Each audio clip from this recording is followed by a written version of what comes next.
పశ్చిమ గోదావరి జిల్లా పాలకొల్లు మండలం శివదేవుని చిక్కాల గ్రామంలో వేంచేసి ఉన్న శ్రీ పార్వతీ సమేత శ్రీ శివదేవస్వామి వారి దేవాలయం నందు 13వ తేదీ నుండి శివరాత్రి వేడుకలు అత్యంత వైభవంగా నిర్వహించనున్నారు.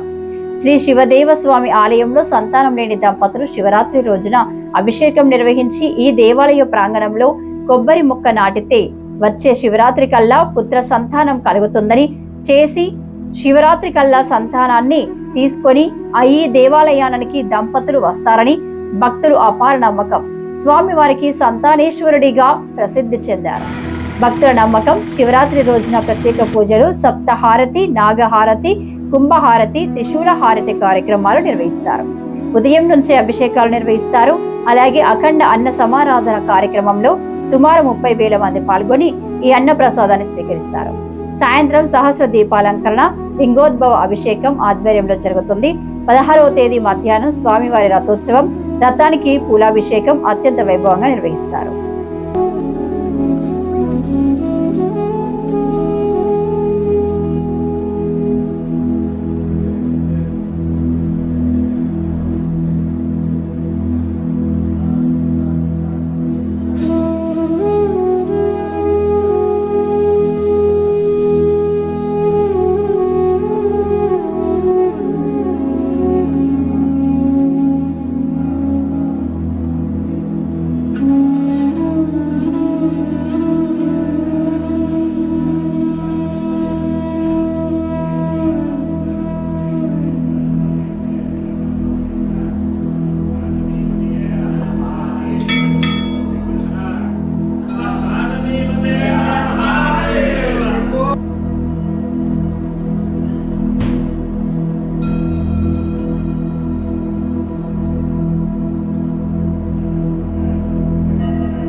శ్రీ పార్వతీ సమేత శివదేవస్వామి వారి దేవస్థానం దేవాదాయ ధర్మాదాయ శాఖ పాలకొల్లు మండలం పశ్చిమ గోదావరి జిల్లా ఆంధ్రప్రదేశ్. పార్వతీ సమేత శివదేవస్వామి వారి దేవస్థానంలో విశేషంగా ఈ పాంచాన్నిక దివ్య కళ్యాణ మహోత్సవ కార్యక్రమాలు నిర్వహించబడతాయి. ఏకాదశి రోజు 13వ తారీఖు నుండి ప్రారంభం చేసుకుని ఏకాదశి రోజున అంకురారోపణ, తెల్లవారుజామున ద్వాదశి రోజున స్వామివారి యొక్క దివ్యమంగళ మూర్తులకి స్వామివారి దివ్య కళ్యాణ మహోత్సవం, మహాశివరాత్రి వేడుకలు విశేషంగా నిర్వహించబడుతుంది. మా యొక్క గ్రామంలో విశేషంగా స్వామివారి సన్నిధిలో ఎవరైతే సంతానం లేరో వారందరూ అభిషేకం చేసుకుని స్వామివారి సన్నిధిలో కొబ్బరి మొక్క నాటుకున్నట్టయితే మరలా మహాశివరాత్రి నాటికి సంతానాన్ని తీసుకుని వస్తూ ఉంటారు. మా స్వామివారు సంతానీశ్వరుడు, చిక్కంలో వెలిసిన స్వామి కనుక శివదేవుని చిక్కాల.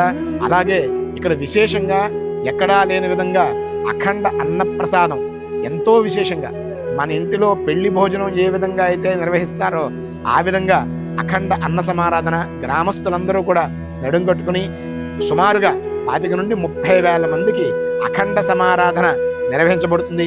అఖండ సమారాధన చాలా విశేషంగా నిర్వహించబడుతుంది. ప్రతి భక్తులు కూడా స్వామివారి ప్రసాదాన్ని స్వీకరించండి.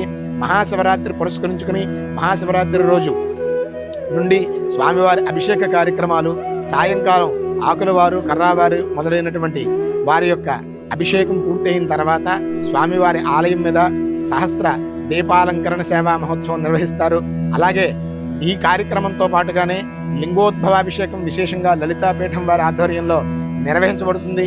మర్నాడు ఉదయం 16వ తారీఖు సోమవారం ఉదయం విశేషంగా స్వామివారికి రథోత్సవం నిర్వహిస్తారు. తర్వాత జయవారం అయినటువంటి శ్రీ పుష్పోత్సవము, పంచశయాదివాస మహోత్సవ కార్యక్రమాలన్నీ కూడా ఈ యొక్క గ్రామంలో పాంచాన్నిక దివ్య కళ్యాణ మహోత్సవ కార్యక్రమాలన్నీ కూడా ఎంతో భక్తి శ్రద్ధలతో రంగరంగ వైభవంగా నిర్వహించబడుతుంది. స్వామివారిని దర్శించండి, తరించండి. పార్వతీ సమేత శివదేవ స్వామివారి దేవస్థానం, శివదేవుని చిక్కాల, దేవాదాయ ధర్మాదాయ శాఖ.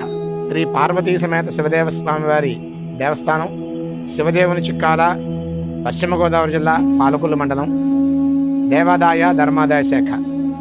ఈ గ్రామంలో విశేషంగా మహాశివరాత్రి ఏర్పాట్లన్నింటినీ కూడా నిర్వహించడం జరుగుతోంది. విశేషంగా ఈ గ్రామంలో మహాశివరాత్రి జరుగుతుంది. ఈ సంవత్సరం మాఘమాసం త్రయోదశి తత్కాల చతుర్దశితో కూడినటువంటి మాస శివరాత్రి, మహాశివరాత్రి ఆదివారం రావడం విశేషంగా ఈ సంవత్సరం స్వామివారి ఆలయ ప్రాంగణంలోకి దగ్గరలో ఉన్నటువంటి ప్రదేశంలో ఈ సంవత్సరం స్వామివారి లింగోద్భవాభిషేకం చాలా విశేషంగా నిర్వహించబడుతుంది. మహాలింగోద్భవ అభిషేకం స్వామివారు ఆవిర్భవించినటువంటి సమయం మహాశివరాత్రి రోజు రాత్రి 12 గంటలకి శివలింగం పుట్టినటువంటి సమయం కనుక దానికి విశేషంగా మహాశివరాత్రి పురస్కరించుకుని ఈ సంవత్సరం శ్రీ లలితాపీఠం వారి ఆధ్వర్యంలో శివదేవుని చిక్కాల సిద్ధాంతి గారు వారి అధ్యక్షతన ఈ యొక్క కార్యక్రమాలు లింగోద్భవాభిషేకం నిర్వహించబడుతుంది. ఈ యొక్క కార్యక్రమాల్లో ప్రతి ఒక్కరూ కూడా పాలు పంచుకుని స్వామివారి యొక్క దివ్య అనుగ్రహాలు పొందుతారని, కార్యక్రమంలో భాగంగా ముందుగా స్వామివారి విఘ్నేశ్వర పూజ, పుణ్యాహవచనం, అలాగే తదనంతరం స్వామివారి యొక్క వెంకటేశ్వర స్వామివారి ఆలయం నుండి స్వామివారి దివ్యమంగళ ఉత్సవమూర్తులతో స్వామివారి యొక్క దివ్య గ్రామోత్సవము, లక్షవత్తి దీపోత్సవము, అదేవిధంగా తదనంతరం స్వామివారి యొక్క మహారుద్రాభిషేకం విశేషంగా నిర్వహించబడుతుంది. మహారుద్రాభిషేకము తదనంతరం స్వామివారికి ప్రీతి అయినటువంటి శ్రీఫలం అనగా మారేడు కాయలతో సహస్రం 1000 మారేడు ఫలాలతో స్వామివారి యొక్క రుద్రహోమము, అదేవిధంగా ఈ యొక్క స్వామివారి యొక్క రుద్రహోమము తదనంతరం స్వామివారికి విశేషమైనటువంటి లింగోద్భవము, భూమి నుండి ఆవిర్భవించినటువంటి శివలింగం దానంతటది గాలిలోకి ఆవిర్భవించడం జరుగుతుంది 12 గంటలకి. తర్వాత స్వామివారికి సప్తహారతులు విశేషమైనటువంటి కుంభహారతి, త్రిశూలహారతి, అదేవిధంగా నాగహారతి, ఈ విధంగా సప్తహారతులు చాలా విశేషమైనటువంటి కార్యక్రమం అంతా కూడా నిర్వహించబడుతుంది. కావున 50 మంది భక్తులు కూడా విచ్చేసి ఈ కార్యక్రమాన్ని తిలకించి తీర్థప్రసాదాలను స్వీకరించి స్వామివారి దివ్య అనుగ్రహానికి పాత్రులు కావాల్సిందిగా కోరుతున్నాం. ఎవరికి అందరూ ఆహ్వానితులే, ఏ విధమైనటువంటి రుసుము కానీ ఏమీ లేదు. ప్రతి ఒక్కరూ కూడా వచ్చి లింగోద్భవాన్ని వీక్షించి స్వామివారి దివ్య అనుగ్రహానికి పాత్రులు కావాల్సిందిగా కోరుతున్నాం. స్వస్తి. శివదేవుని చిక్కాల లలితాపీఠం కృష్ణప్రసాద్ సిద్ధాంతి గారు వారి ఆధ్వర్యంలో ఈ లింగోద్భవాభిషేకం నిర్వహించబడుతోంది. భక్తులు గమనించండి, దర్శించండి, తరించండి.